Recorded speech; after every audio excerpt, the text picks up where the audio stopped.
Hi everybody, Ben again, culinary director here at Broil King, and this is Searing Saturday. So today we're going to talk about cleaning your grill. This is one of the more requested videos that we've seen out there, so we wanted to get into it. Today we're just going to talk about cleaning your gas grill. We'll do another video in the future on how to clean your pellet grill. Some commonalities, but in general, this is exactly how to clean off that shiny gas grill that you've got at home. So we're going to start on the outside of the grill. And the very first place I want to start is right here. When you're cleaning a grill, clean the exterior with some soap and water first. Just get in there with a rag that you really don't like that much because it is going to get dirty and greasy. Get some soap and water because the first thing you're cleaning off is water spots and dust. There's going to be a lot of dust that's in the air in your backyard, and that's going to build up on the outside of your grill. So to take off any of that barbecue sauce, any of that light grease, and any of that dust that's built up on there, soap and water in a bowl, wash down the outside of your grill, and then rinse it off, because then you get a sense of what you're working with after that. And that's where we can get into more of the other grill cleaners. So we'll take a look at the lid that we've got over here. That's kind of our example of a clean lid and dirty lid. On the one side, you've got some oil that's fallen onto the lid here, and it's dried on and become polymerized. So that's not going to come off with soap and water. A lot of this other stuff that you see is just staining. Now this staining is going to happen from smoke, from metallic particles that land on the stainless, and then when that little tiny particle of steel rusts, that stains the metal itself. So sometimes, and this will happen more if you live close to a construction site, if you've got rust spots that appeared on your grill that weren't there before, it's probably metal that's landed on it. And as that metal itself rusted, it stains the stainless steel that you've got. So that's something that could be happening. When you're looking at cleaning this stuff off, kind of take a look at it in layers. So when you want to take off this really caked on grease, any of that grease that you see around the edges of the lid on your grill, a degreaser is going to be the best place to start.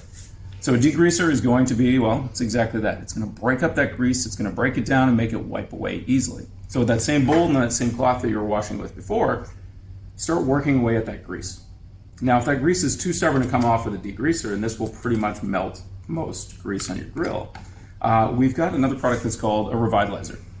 So Broil King Revitalizer Cream is meant to be a microabrasive that basically works away at the surface without damaging the finish of your grill. Here's a good way to look at it. All stainless steel has this beautiful brush into it. That's what makes it glisten, that's what really makes it look nice and smooth and clean. It hides some of the damage it gets when it's brushed stainless steel like this. If you were to get your standard green scrubbing pad and start working away at the stainless steel, all of this beautiful brushing is gone.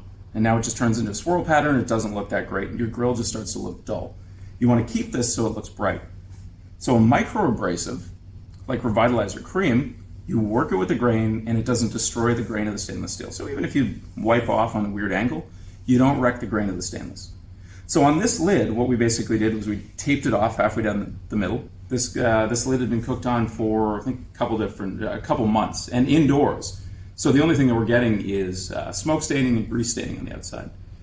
And when we taped it off, the first thing we did was wash it, soap and water, then go through it with some degreaser just to remove any of the heavy grease spots on it. And then we use the Revitalizer Cream to really bring the finish up and take that smoke staining out. So a degreaser won't take out rust stains, but a revitalizer will, because it's a microabrasive and scrubs right down to the stainless below. Degreaser probably won't take out most of a smoke stain, but revitalizer will, and it'll take it up to that bright stainless finish that you want to see on the outside. So think about it like that, in layers. Now the last product that I haven't talked about here is stainless steel cleaner. And stainless steel cleaner is a bit of a misleading name. Almost all stainless steel polishes are called cleaners, and they will take off fingerprints, and they will take off a light grime, a little bit of grease as you wipe. But it's going to be considerably more work than it would be to use any of the other products that I've already talked about. So stainless steel cleaner, just read this as stainless steel polish. That's what it's going to be in the end. Two different types of stainless steel polish you'll find out there.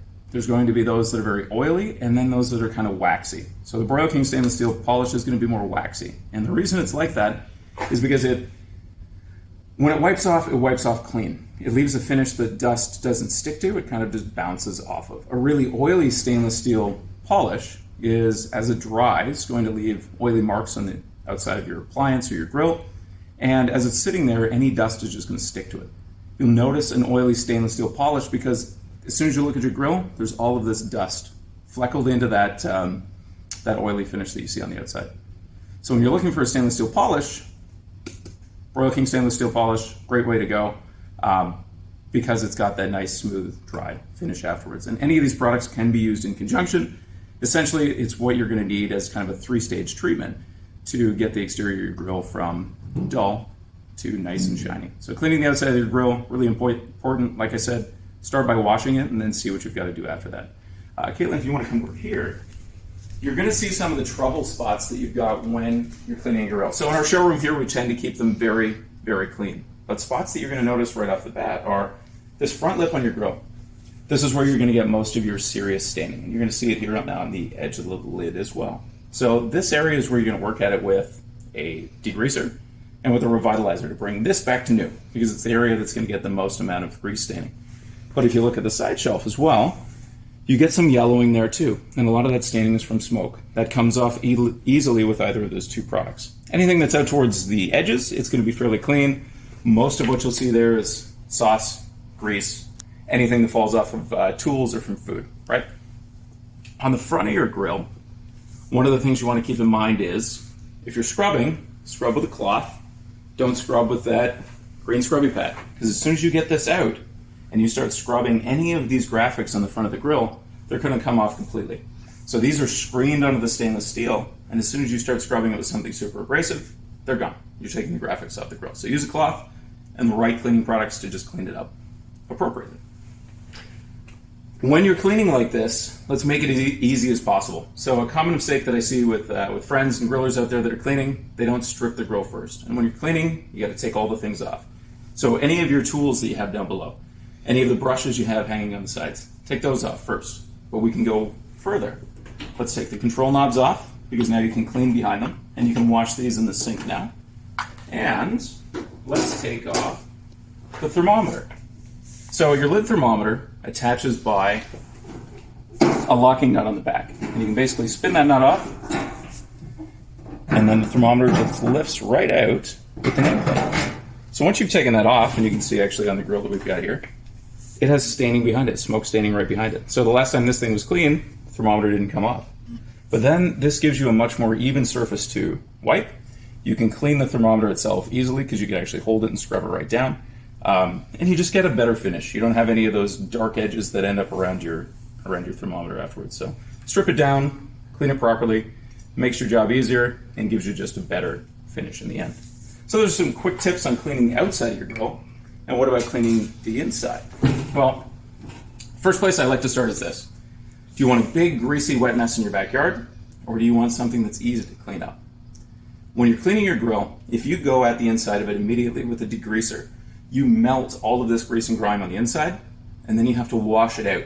And if you wash it onto your deck, it's going to stain it. If you wash it into your backyard, maybe it's something that the dog really, really wants to roll in. So what you're going to want to do is burn that stuff off, brush it down before you get to any of those washing stages. So what we generally recommend is burn your grill off.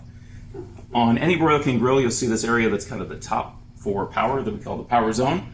If you crank your temperature all the way up to there, and then let it burn, it burns off any of that grime and it burns it up to ash. And ash is way easier to clean up. So when we clean our grills extensively, we burn them off. We burn all of that grime to ash on the inside, and then we start brushing it down. Start on the inside of the lid. On the inside of the lid, that's where you're going to see a little bit of caked on, and I'm lacking the word here, but it's basically just caked on ash.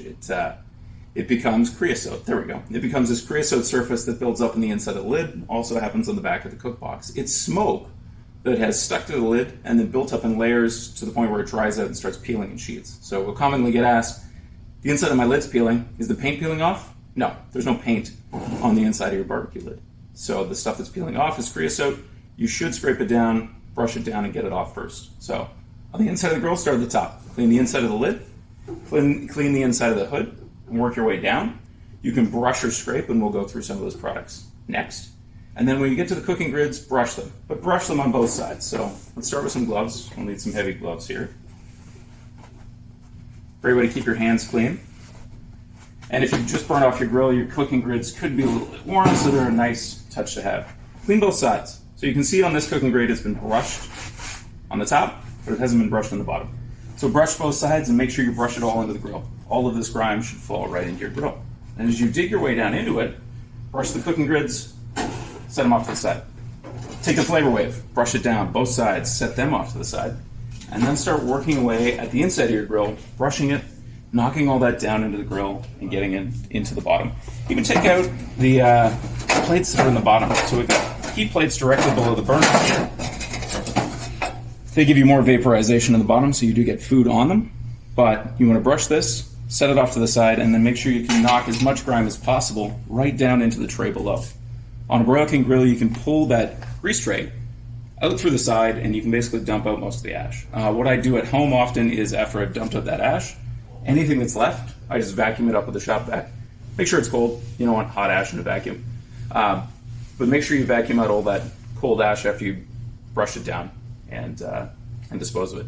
You have a fairly clean grill there. You can start getting into some of the fine detail stuff afterwards. If you still want to wash it with degreaser, you can. It's something you can do at this point. That's kind of the strategy on how to clean your way down through the grill. Start at the top, work your way to the bottom, and then just throw that ash away rather than washing it out in a big greasy mess. But what kind of products are we going to use to do that? So let's head back over to the counter. When we talk about cleaning the inside of your grill, the number one product we always talk about is brushes. And there's a lot of different variety out there now. Over the last couple of years at Broil King, we've been introducing a lot of great brushing products, new products, innovative products. So we've done things like nylon bristles on a brush. Now, Palmyra bristles on a brush. These are a natural wood fiber that breaks off and burns up in your grill. These are alternatives to stainless bristles. We've got what's called a steam brush. You get an ice block that you can scrape your grill with, much like a grill scraper. And that ice block, as it's melting and as it's scraping, it rinses away anything on your cooking grates. Neat, innovative idea. This works really well with pellet grills. More Palmyra fiber grill brushes in that standard grill brush style. Neat new item for us would be the spring brush. So instead of having your standard bristle, they're coiled springs. They rub the cooking grates and they peel off anything. But if they ever break down, they're a lot thicker, so they usually just get pulled out. And if they break off, they're completely noticeable. This is a big thing. This isn't a small piece of steel that you won't notice on your cooking grates. Grill scrapers are super popular.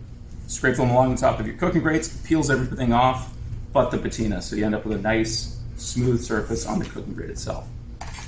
But otherwise, there is the standard stainless steel grill brush. Now, when you're using one of these, what I want you to keep in mind is watch it. They have to be replaced in intervals. So we want you to check it at 3 months, we want you to check it at 6 months, and at 9 months, you want to start considering replacing this thing. If it looks bad at 3 months, replace it. If it looks bad at 6 months, replace it. The idea with a stainless grill brush is if those bristles don't look great, do you really want to take the chance cleaning your grill with it? Replace it. They're not that expensive. It's kind of like a toothbrush. You need to replace it on a regular basis. So when your grill bristles look like this and they're all beat up, maybe it's time to get into a new one. Something nice, something clean. Our heavy-duty grill brush has actually got heavy-duty bristles in it too. So they last longer. They take more of a beating, but even these break down. So always keep an eye on your brush. If you're using that 99-cent grill brush, I would say throw it away and buy something better because it's safer for your family. Cleaning your grill should be one of the most important things that you're doing on it. So think about grill brush safety. It's definitely the safety and the quality of the food that you're cooking. You're keeping your guests safe. You're making sure your food tastes great. So think about grill brushes. That's what cleans your cooking grates, and that's what can kind of scrub down the inside of your cook box. But you'll notice with most of these, they're big. Any of those tight corners that you have to get into, they're way too big to do it. A grill scraper is a pretty easy way to get into the corner, but the head on this brush just makes it too big to get between burners. So that's when you see kits like this come out. A Venturi brush is an old tool for cleaning out Venturis on H-style, bar-style burners. It still works on tube-style burners, and if you're in an area where you have lots of spiders, keep an eye on that. If a spider builds a nest inside one of your burners and you've got that burner turned on full but there's no gas going into it, there's a blockage in the way. Cleaning the Venturi out is a great way to make sure that that burner goes back to performing the way that it should. Also make sure that none of that gas is building up behind your control panel instead of going into the burner itself. So that's a nice part of it. That's the smaller side of this kit though. This detailing brush, this is the biggest part of it. A detailing brush basically allows you to get into all of those little crevices on the grill that you couldn't normally get into with a big grill brush.